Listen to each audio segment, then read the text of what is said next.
Hi, I'm Lisette Jacobson, host of the Black, Brown, and Bilingue podcast, a part of the Education Podcast Network, just like the show you're listening to now. Shows on the network are individually owned and opinions expressed may not reflect others. Find other interesting education podcasts at edupodcastnetwork.com.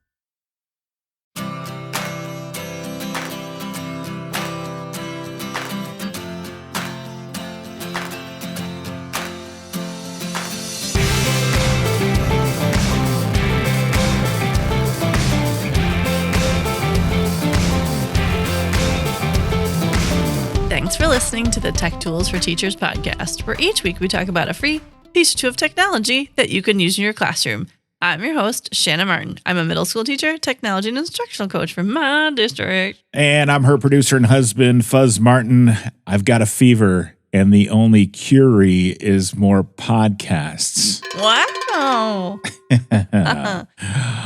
So creative. It's a Curipod. Quick chat. It's a quick chat. Yes. So what are we talking about today there, Miss Shanna? Well, Mrs. Martin. That is me. We have a quick chat this week about Curipod, which is a super cool tool that you can use in any content area. For school. Oh, yeah. You could have rhymed to that a little better. You could have. That's okay. So, Curipod, I'm trying to think of the best way to describe this platform. What's cool about Curipod? I'm very curious to know. Oh, you're just full of funness today. Curipod is a platform that allows teachers to put all of their information into a lesson. Okay. And then it curates a slide deck that is full of content and interaction for students, like engagement for students. So the best way to explain this, and then I'll kind of walk you through the steps of how to do it. It's kind of like you got your standards, you've got a pair deck. Yep. You've got video and audio and interactive slides all smashed together. Okay. Just smashing. It's like a smash sound. burger. Squish. It's like app smashing. Okay. All together. And then you give your kids a code and they can then interact with the lesson while you're teaching it. Okay. Okay? Yep. All right. Basically, you sign up for your little free Curipod account and then you can create lessons. And to create a lesson, you can pick a blank lesson, full lesson. They've got check-ins. They have feedback. You can create exit tickets. You can create brain breaks. You can create actual discussion questions for your students. So you create a lesson. Then it says, hey, what is your content for your lesson? So let's talk about something cool. We will talk about the Cold War because I teach social studies. So once you pick your topic, you choose your grade level. So you have a little account. It walks you right through these steps. Choose your grade level. Then you can choose your standards.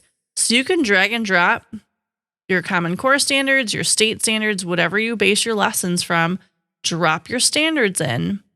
And then once you do that, you click Do Magic. And it says generating lesson. Guess what, folks? It uses AI to help you teach. Don't tell anybody. This is great. So then it will create a lesson based on the standards you choose, the information that you want, in whatever format, topic, and everything you want. You load that information in. And then it gives you cool little backgrounds that also match your topic. So I just created a Cold War deck. I did not drop standards in, just so you know. It made me 9 slides and it gives content, a few words, explain what you think. So that makes you give your students the pin. Mm-hmm. And then first slide is almost like a word wall. It creates all this information that your kids is creating. Then slide 2, it pulls information from online. The Cold War is a period of political and military tension between the United States and the Soviet Union. It gives you I've got a background slide. And then I've got concepts that happened and occurred during the Cold War. Then there's a poll put in there. What do you think the most significant event was during the Cold War? Students can drag and drop their information. It makes a little poll. So Cuban Missile Crisis, Vietnam War, the fall of the Berlin Wall, or the signing of the START Treaty. So they can choose, and then students can interact with the lesson. So while you're teaching, the kids have the code to be interacting with what you're teaching them. Sure. And then you can start a class discussion on it. My next slide is a did you know? There's fun facts about it. Next slide, it's interactive. What were major events? And here they drag and drop and select images. They drop those in. Then, how did the Cold War shape the current world? Again, students get to drag and drop images and interact with the information they want to. The 8th slide, what do you think caused the Cold War? And then the last slide they dropped in there for me, how did the Cold War shape your understanding of the world? Cool. Several things it warns you of. So all of my slides have been created for me in literally under a minute because I did it while we were talking. All of the images are relevant to the topic you're talking about. And then it also sets up things where like you can choose, and on like the right-hand side, you can make all the edits that you want to. So how long do you want to be able to sit on a slide? Because you can just present and it will do it automatically. How many entries can a participant have? So if you want your students only to be able to enter once, they only can. Mm-hmm. You can change the titles of voting. You can change the vote duration. You can change how you want to see results. You can change and edit all the backgrounds. You can apply that to all of them. And then you can add your own slides, your own PDFs, your own PowerPoint information, and you can go through and edit them. It also gives you this warning ahead of time, like, hey, double check this content to make sure it's appropriate for your students and make sure that's relevant to what you want to talk about. So they do warn you, like, it's creating information, but you, as a teacher, I would hope would proofread what you're doing and check to make sure it's the content you want students to do. This lesson, you can change them in English or Norwegian is my other option. You can. I wasn't expecting you to say Norwegian. I was thinking you were going to say Spanish. All right. Nope. And then when you're creating your Curipods, you can choose, if you choose public sharing, you can have as many slide decks as you want.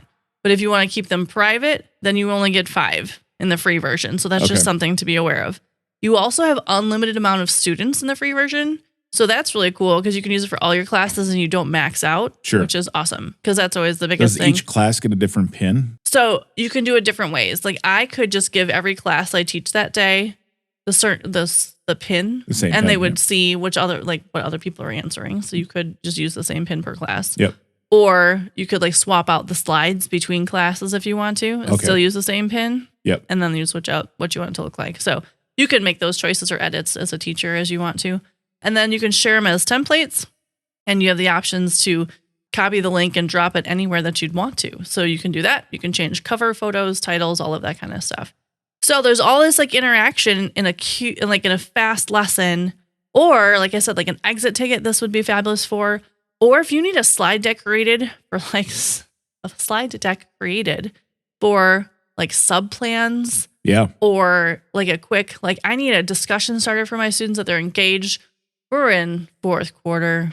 Mm-hmm. We're losing it a little bit, especially as the weather gets nice. I mean, you just do. And this would be a great way to get your students back in it a little bit. Like, yeah, there's slides, there's discussion, there'll be a slide deck, but also you can interact with it. And it's different than Pear Deck because Curipod does the creation part for you.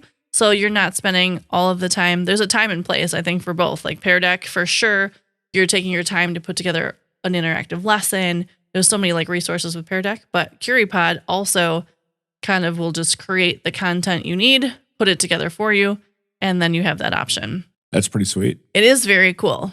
So with that, you can also play on like Chromebooks, or they can play anywhere you can enter the pin. So on phones or on iPads, they can also interact that way. And then you have everything created for you.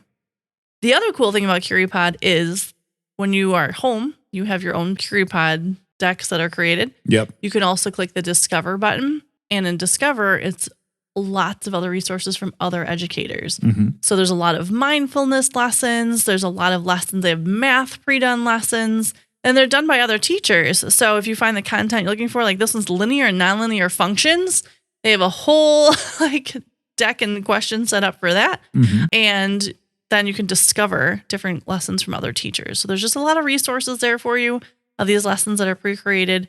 And it's kind of cool. It's a neat way to interact with your students and keep them engaged and also save you time, which is really a big deal. Especially now when everyone just needs more time and there's never enough time in your day.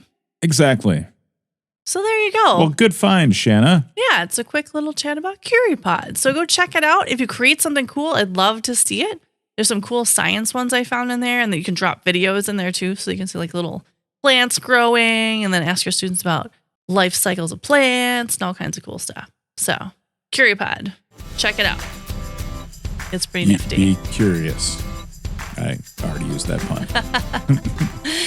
Thanks for tuning in. This has been the Tech Tools for Teachers podcast. If you ever have any questions, you can find me on Twitter @SmartNWI. And if you want to get more information on the links to the technology discussed in this episode, you can visit smartnwi.com. If you'd like to support the show, please consider buying me a coffee or two. Visit buymeacoffee.com/smartnwi or visit smartnwi.com and click on that cute little purple coffee cup. Your donations help keep this show going. New episodes each week. Thanks for listening. Go educate and innovate. The ideas and opinions expressed on this podcast and the Smart NWI website are those of the author, Shanna Martin, and not of her employer. Prior to using any of the technologies discussed on this podcast, please consult with your employer regulations. This podcast offers no guarantee that these tools will work for you as described, but we sure hope they do.